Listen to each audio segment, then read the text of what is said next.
Hi friends, in this video I will talk about a important report that RBI has released, that is Integrated Ombudsman Scheme Annual Report। जैसे कि आपको पता है ये scheme 2021 में RBI ने लाया था एंड ये पहला एनुअल रिपोर्ट है। तो जाहिर सी बात है पहला एनुअल रिपोर्ट मतलब ये बहुत इंपॉर्टेंट हो जाता है आपके अपकमिंग एग्जाम आरबीआई और सेबी के लिए, राइट। मैं नाबार्ड को नहीं लाऊंगा क्योंकि नाबार्ड में इतने डीप फाइनेंशियल्स नहीं पूछते हैं, बट यस, अगर मैं जीए के कॉन्टेक्स्ट में बोलूँ तो जीए के कॉन्टेक्स्ट में थोड़ा बहुत इंपॉर्टेंट तो सारे एग्जाम के लिए होगा, but very important for your upcoming RBI SEBI and अगर आईएफएससी आता है तो आईएफएससी के लिए भी, राइट। शुरू करते हैं हमारा छोटा सा video. Very good evening and welcome to I exam B. सबसे पहले हम बात करेंगे हिस्ट्री की। तो देखो हिस्ट्री क्या है, क्योंकि बिना बैकग्राउंड बिना हिस्ट्री का ना आप किसी भी चीज को एनुअल रिपोर्ट जैसे डॉक्यूमेंट को समझना बड़ा टफ है। तो एक बैकग्राउंड हम ले लेते हैं। बैकग्राउंड ऐसा है कि 1995 में आरबीआई ने बैंकिंग ओम्बड्समैन स्कीम, क्या है ये, बैंकिंग ओम्बड्समैन स्कीम लाया था। अब इसमें क्योंकि वर्ल्ड बैंकिंग है तो this was only related to banks, correct. लेकिन आरबीआई तो एनबीएफसी को भी रेगुलेट करता है। आरबीआई तो पेमेंट एंड सेटलमेंट एक्ट में पूरे डिजिटल ट्रांजैक्शंस को भी रेगुलेट करता है। तो देखो, followed by banking ombudsman scheme 2018 में आरबीआई ने एनबीएफसी के लिए आया लाया। उसका एक्रोनिम है ओ एस एनबीएफसी। तो ये एक्रोनिम्स भी आपको ध्यान में रखना है। अच्छा, तीसरा जैसे मैंने पेमेंट एंड सेटलमेंट एक्ट का बताया तो ombudsman scheme for digital transaction ये 2019 में आरबीआई ने लाया। तो देखो आगे जाके मैंने बैकग्राउंड आपको क्यों दिया, क्योंकि आगे जाके ये जो स्कीम है ना, दो जो आरबीआई ने लाया एनबीएफसी और डिजिटल ट्रांजैक्शन के लिए, ये मर्ज हो जाएगा। वो मैं आपको अभी बताऊंगा। तो इसीलिए एक ब्रीफ बैकग्राउंड लेना आपको जरूरी था। इसके बाद फास्ट फॉरवर्ड 2021 में रिटर्न आते हैं हम। 2021 पे क्या हुआ, तो देखो 2021 में आरबीआई ने क्या किया, एक कंप्लेंट मैनेजमेंट सिस्टम लॉन्च कर दिया। ठीक है, एक कंप्लेंट मैनेजमेंट सिस्टम। अब क्योंकि देखो सिस्टम डिजिटल हो रही थी by the end of 2019 due to PMJDY, एक तो बहुत सारे कस्टमर्स ऐड हुए, फाइनेंशियल इंक्लूजन होने लगा, डिजिटल ट्रांजैक्शन बढ़ने लगा। तो इससे क्या हुआ ना, जो कंप्लेंट्स है वो भी बढ़ने लगे क्योंकि number of frauds, number of mismanagement, सारा चीज होने लगा। तो आरबीआई को कहीं ना कहीं इनको सॉल्व करना है, तो आरबीआई ने 2019 में कंप्लेंट मैनेजमेंट सिस्टम को लॉन्च किया। अब इसको लॉन्च करते वक्त आरबीआई ने वो पहला तीनों स्कीम्स को क्या कर दिया, मर्ज कर दिया। अब आपको एक ध्यान देना है कि यहाँ पे देखो 2006 लिखा है, time to time banking ombudsman scheme को आरबीआई ने मॉडिफाई किया। तो द लास्ट मॉडिफिकेशन मतलब ये 2006 के नाम से हुआ है, राइट। तो उसको आरबीआई ने क्या किया, अमलगमेट करके एक सिस्टम यूनिफाई कर दिया, that is complete management system. तो अब आप जो एनुअल रिपोर्ट देखोगे ना, वो एक्चुअली कंप्लेंट मैनेजमेंट सिस्टम का एनुअल रिपोर्ट देखोगे। इसीलिए बैकग्राउंड जरूरी था, करेक्ट। तो अब हम एक बहुत ही मेजर सवाल का जवाब देते हैं कि ये स्कीम में कौन कवर्ड है, who are covered under this scheme, क्योंकि इसका जान लेना बहुत जरूरी है। तो देखो सबसे पहले तो इसमें बैंक और एनबीएफसी कवर्ड है। ठीक है, सारे बैंक्स कवर्ड है।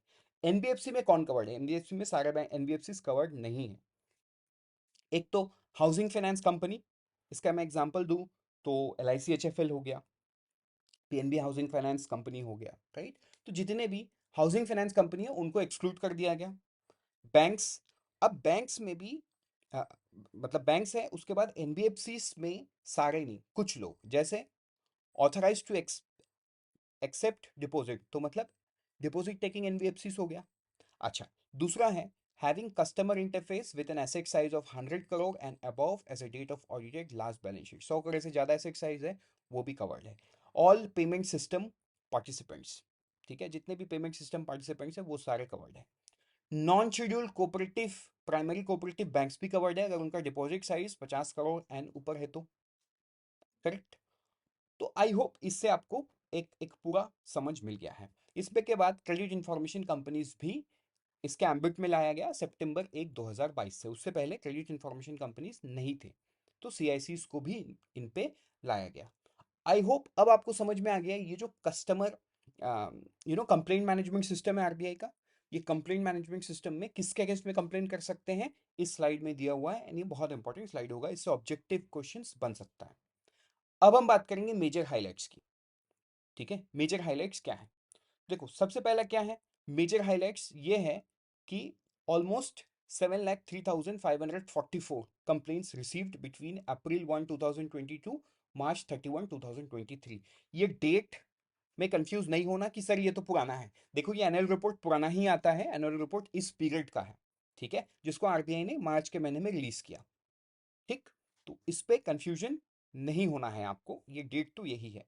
अच्छा, इसमें आपको पूछ क्या सकता है, पूछ ये सकता है कि it is an increase of 68.28% over the last year. ठीक है, तो सारे इंपॉर्टेंट पॉइंट्स को मैं हाईलाइट करता हुआ चलूंगा आपके लिए। उसके बाद ठीक, कहाँ से कितने कंप्लेन रिसीव हुए, कितने नॉन कंप्लेन थे, नॉन मेंटेबल कंप्लेन थे, वो सारा दिया हुआ है। इसमें बहुत ज़्यादा मतलब डिटेल डेटा आपको नहीं पढ़ना है, जो भी पढ़ना है मैंने हाईलाइट कर रखा है, ठीक है, तो आपको हाईलाइटेड चीज़ को ज़्यादा ध्यान देना है। फिर around 85.64 total complaint we receive through digital modes. Simple सवाल बन सकता है कि कितने परसेंटेज डिजिटल मोड से रिसीव हुए हैं। ठीक, सिंपल आंसर क्या है, 85.64%।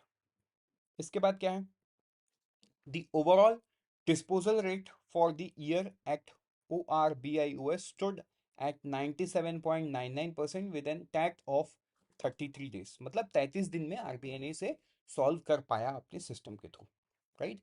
ये आप देख सकते हो 2019-20 में ये 95 डेज था, फिर ये कम होके 57 डेज हुआ टैट, उसके बाद फिर ये कम होके 44 हुआ, फिर आज के दिन में ये 33 हुआ। जितना कम डेज होगा उतना बेटर सिस्टम हमारा होते जा रहा है। फिर और भी कुछ हाइलाइट्स देखते हैं हम। इसमें है total 112 appeals way receive against the decision of RBI ombudsman. तो कितना कम है, 7 लाख कंप्लेंट्स में अगर सिर्फ 122 अपील आ गए। देखो 7 लाख सारे जेन्युइन नहीं है, कुछ नॉन जेन्युइन होंगे, कुछ को मतलब उसमें से आधे से ज़्यादा तो बेकार कंप्लेंट्स होंगे, लेकिन जो जेन्युइन कंप्लेन है 7 लाख में से उसमें सिर्फ 112 अपील आना is a very good thing. कि appeal numbers in terms of percentage बहुत कम है, मतलब ओम्बड्समैन जो डिसीजन दे रहा है वो कितना सटीक है, राइट, दिस शोज दैट। तो इसमें अगर आप कॉस्ट ऑफ हैंडलिंग देखोगे तो ये पहले था 2895 पर कंप्लेंट ड्यूरिंग 21-22, लेकिन आज के दिन पे मतलब ये जो एनुअल रिपोर्ट जिस पीरियड का है उस पीरियड पे ये कम होके 2041 पर कंप्लेंट हो गया, मतलब कॉस्ट भी रिड्यूस हो रहा है। देखो सिंपल बात है ना, टैक्स कम हुआ तो मतलब कॉस्ट कम हुआ, मतलब it's a very simple concept of economics, ठीक है। आपका समय कम लगना मतलब सीधा सीधा रिसोर्स का यूटिलाइजेशन कम होना, या रिसोर्स एफिशिएंटली यूज हो रहा है तो कॉस्ट तो कम होना ही था, वो हम डेटा में भी देख सकते हैं। अच्छा, नेक्स्ट पॉइंट उतना ज़्यादा इंपॉर्टेंट नहीं है, मैंने कुछ हाईलाइट नहीं किया है, लेकिन आप डाउनलोड करके इन्हें पढ़ना जरूर, so that you have a deep background.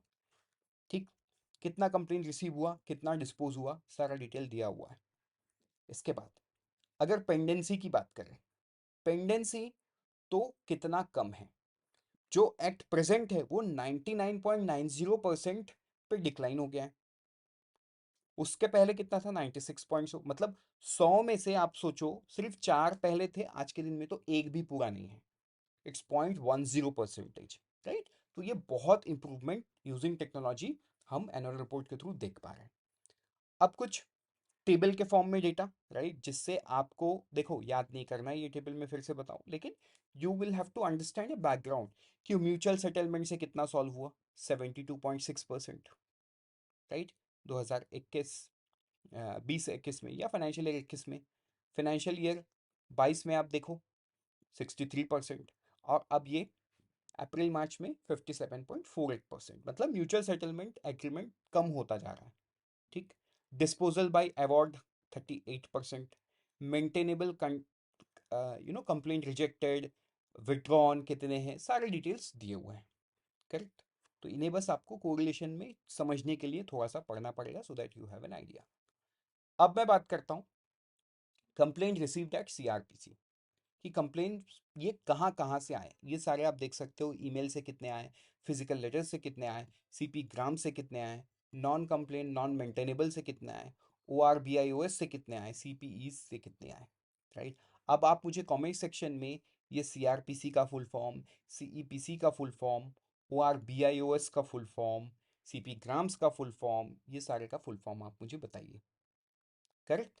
मिलते हैं किसी दूसरे वीडियो में, till then thank you and all the best, download the PDF and always remember, we help you prepare 50% faster by making such videos, right? So thank you and all the best.